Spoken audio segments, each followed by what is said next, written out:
Bonjour à toutes et à tous, bienvenue sur les présentations de Nico. Aujourd'hui, tuto de Nico, où je vous présente le système Connect-Nav commun à Peugeot et Citroën.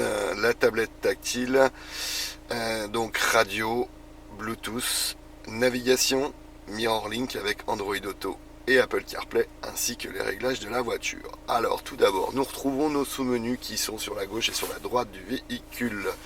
De la tablette, pardon, excusez-moi. Donc, le menu radio sur lequel nous sommes, il nous suffit par exemple d'appuyer sur liste ici. Nous avons la liste par ordre alphabétique des stations que nous captons où nous sommes. Très simplement, nous voulons écouter RFM, nous cliquons dessus et on écoute RFM. Vous souhaitez le mémoriser, vous allez dans mémoire, un appui long et le voilà mémorisé. Vous avez différentes bandes que vous pouvez choisir, hein, grandes ondes ou FM. Parfois, en appuyant une troisième fois sur bande, vous avez aussi DAB, qui sont les radios numériques, très rares, proches de la frontière suisse, on arrive à en capter. Par chez nous, c'est très compliqué. Le poste radio se commande bien sûr éventuellement au volant, avec le volume plus, moins ici. La commande vocale ici.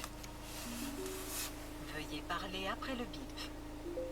Écoutez Radio Europe 1.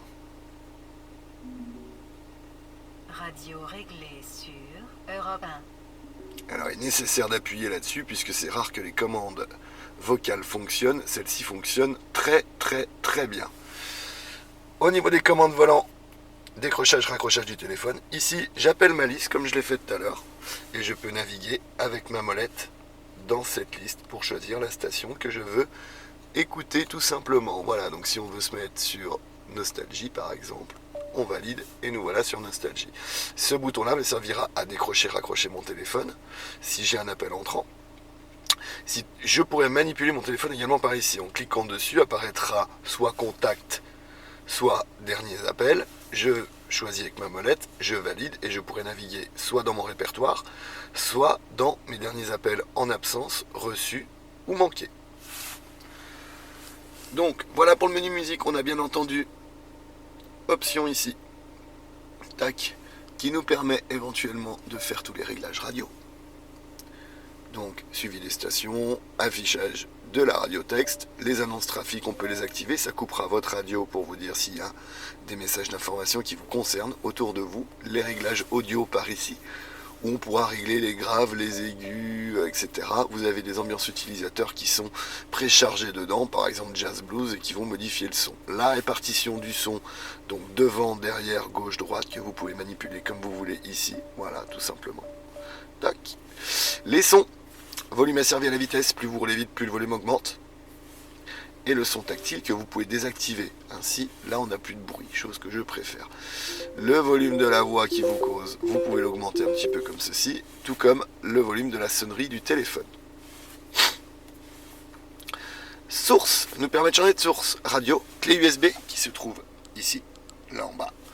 Ou la musique du téléphone en Bluetooth. Ici, navigation. On valide les données, tac. Donc on retrouve un menu ici. Saisir adresse, c'est très simple. On est en France, on peut changer le pays, hein, il suffit de cliquer dessus et vous changez le pays directement. Là, on n'est pas sur le bon clavier, on va se mettre en français, comme ça j'ai l'AZERTY. Donc si nous voulons par exemple aller à Lons-le-Saunier, on va simplement taper les premières lettres et j'aurai un choix là-dessous. Je valide. Je veux aller rue Lafayette, inutile d'écrire rue. Les 3 premières lettres vont suffire et il va trouver la rue Lafayette. Je veux aller au 4. Si le 4 n'existe pas, il n'apparaîtra pas ici. Donc vous ne pourrez pas le choisir. 4. OK. Il calcule notre itinéraire. Il nous dit de bien suivre la sécurité routière, les panneaux, etc. Et nous voilà à 28 km de la rue Lafayette à Lons-le-Saunier. Nous y arriverons en partant maintenant à 16h34. On peut bien entendu régler l'échelle ici du GPS. Si je retourne sur menu, je peux arrêter le guidage. Si je retourne dans menu à nouveau, dans mes destinations, si je vais dans récentes, je retrouve Lons-le-Saunier. Voilà, elles sont enregistrées. La navigation par point d'intérêt, je vais vous la montrer dans un autre point de recherche qui est beaucoup plus simple. Vos critères de guidage peuvent être réglés ici. Rapide, court, compromis ou écologique. Choisir de limiter les autoroutes ou non, limiter les péages ou non, ne pas prendre le ferry. Et on a une prise en compte du trafic manuel, c'est-à-dire que s'il trouve un détour, quelque chose de plus rapide en cours de route parce qu'il y a des bouchons, il vous le proposera, il faudra que vous le validiez ou non. Hop. Et ensuite, vous avez les réglages de la navigation en elle-même. Donc en général, on se met en perspective en 3D, c'est le mieux. Dans les grandes villes, vous aurez même une vision 3D des bâtiments. Sur la carte, conseil de fin de trajet à pied, autoriser l'envoi d'informations, ça c'est des choses tout à fait classiques. Au niveau des alertes, vous pouvez choisir de vous avertir quand il y a des parkings à proximité. Ça fait beaucoup d'alertes ensuite, faut peut-être pas trop en mettre non plus. Le vocal, activer les messages de guidage. Énoncer le nom des rues, en général, moi je le fais enlever à mes clients. Voilà, parce qu'il vous dit dans 200 mètres à droite, ça suffit. Si vous dit dans 200 mètres à droite sur rue Edgar Faure, vous écoutez plus la radio ni votre musique. Et cartographie, donc ça vous donne votre base de données sur laquelle nous sommes. Voilà. Quand on revient au menu de base de la navigation, ici, on a une recherche. Donc cette recherche vous permet de rechercher dans vos dernières adresses. Mais vous pouvez également faire une recherche par point d'intérêt. Ce week-end, nous voulons aller à Ikea. Je tape Ikea. Et il va me trouver, alors le plus près de chez nous est en Suisse à Aubonne, mais sinon Dijon, rue de Cracovie, je clique dessus, ça m'y emmène.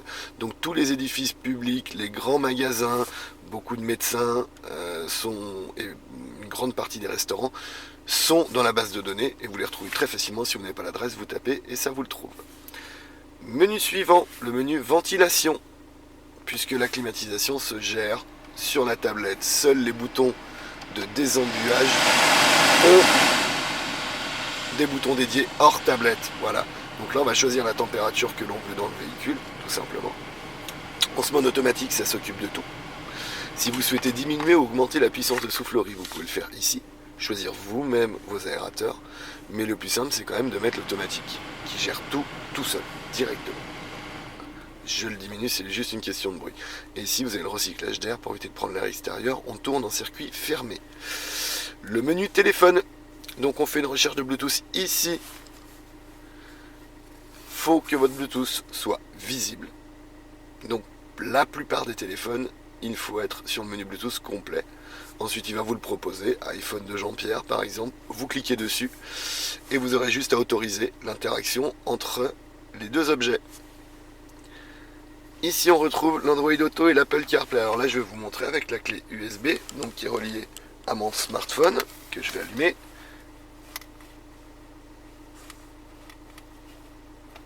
Tac. Donc dès que je branche mon smartphone en Bluetooth, je dois ici autoriser l'accès à mon téléphone. Et j'ai juste appuyé sur Apple CarPlay. Et voilà, ce n'est plus la tablette Citroën que nous avons ici, mais c'est carrément mon téléphone, puisque là, si j'appuie ici, je vais avoir toutes mes applications. Je vais aller dans mon menu musique, je vais sur Deezer directement. Voilà, je vais mettre une playlist en particulier, je clique dessus et ça va la lire. Je veux naviguer avec Waze au lieu de naviguer avec le GPS du téléphone, le GPS de la tablette. Je navigue avec Waze et je vais pouvoir très classiquement retourner dans mes différentes adresses. Là-dessous, on retrouve ici donc les réglages du véhicule. Si le véhicule est doté du parc assist, on va avoir le bouton parc assist pour activer ou pas la fonction. Ça fera partie d'un prochain tuto, ceci. On peut avoir la commutation automatique des feux de route, on ou off. Voilà. Là, en l'occurrence, on a le start and stop que l'on peut désactiver. Alors, il sera actif à chaque démarrage, en revanche, obligatoirement. La surveillance d'angle mort, parce que le véhicule en est pourvu. Et le reset sous gonflage, si vous changez vos pressions des pneus, il faut cliquer dessus et vous validez votre reset sous gonflage simplement. Réglage du véhicule, donc par exemple là au niveau des feux, on va avoir quelques petits réglages que l'on peut faire, les projecteurs directionnels, les activer. L'éclairage d'accompagnement est actif, c'est-à-dire quand on ferme le véhicule et qu'il fait nuit, les feux restent allumés pour nous accompagner. Et l'éclairage d'accueil, vous ouvrez votre véhicule à distance et les feux s'allument tout simplement. Au niveau du confort, essuie-vitre arrière en marche arrière, là il est sur off, chose que je mets principalement pour nos clients. On est quand même dans le Jura, il fait froid, pour éviter que lorsque vous fassiez une marche arrière, l'essuie-vitre arrière se mette en route automatiquement et que l'essuie-glace en pâtisse. Au niveau sécurité, ce véhicule a l'active safety brake que l'on peut activer ou désactiver ici. L'alerte attention du conducteur, Donc c'est des capteurs dans le volant et c'est également une caméra qui vous regarde et vous dit si toutefois vous n'êtes pas attentif. Et la reconnaissance préconisation des vitesses, c'est simplement un lecteur de panneau qui vous dit à quelle vitesse rouler. Voilà. On a également le menu des paramètres total de la tablette. C'est-à-dire c'est là qu'on va faire des réglages audio, c'est là qu'on va changer de thème. Donc par exemple je veux du bleu, je valide le bleu. Et cette fois-ci nous sommes en bleu par exemple. Et dans options, nous avons le réglage de l'heure, chose que beaucoup de gens recherchent 2 fois par an. Et là en l'occurrence chez Peugeot, on a juste à mettre heure d'été en route ou non. Voilà, puisqu'elle est en automatique synchronisée par le GPS. On va pouvoir régler la langue, on va laisser en français. Administration système, c'est simplement litre au 100 degrés Celsius. La configuration de l'écran, c'est là qu'on va pouvoir choisir par exemple la luminosité de l'écran, qui soit plus ou moins lumineux. Vous voyez comme ceci. Tac. Je reviens à ma radio. Donc, ici, j'ai pas de clim. Alors attendez, je remets juste la clim un petit coup. Tac. Donc par exemple, je suis sur le menu de navigation.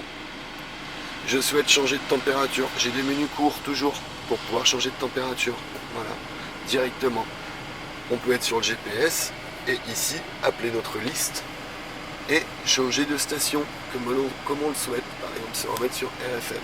Le volume peut aussi se contrôler bien sûr avec le petit curseur qui est là. Voilà, j'espère avoir été assez précis. Si vous avez des questions plus précises sur le véhicule, sur son mode de fonctionnement, vous n'hésitez pas à me laisser un commentaire sur cette vidéo, je me ferai une joie d'y répondre.